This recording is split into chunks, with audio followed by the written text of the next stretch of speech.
Hi, I'm Rachel Katstala and I'm an illustrator. I mostly collaborate with commercial and editorial clients, such as Patagonia and The Washington Post, as well as publishers like Princeton Architectural Press and Scholastic. I also work a lot on children's books, including my very own Itzala and the Ocelot and Skater's Yellow, which received a starred review by Kirkus. I think of each of my pieces as a story, one that is not recounted in words, but in colors and textures. I love using unusual combinations, and I always follow my intuition when selecting palettes. They define my work and are an essential part of my style.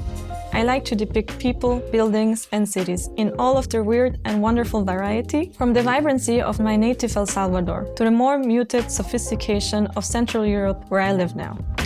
There is a certain magic to beauty that touches us deeply as human beings. Creating art allows us to communicate our shared experience beyond language. It's a wonderful way to connect with others.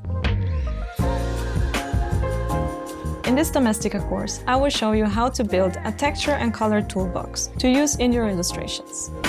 For the final project, you will create an A3-sized spread for a picture book based on a story of your own invention. To start, I will show you my favorite paper types and materials, introduce you to basic color theory, and give you some exercises for finding your preferred palette. Next, we make our kit.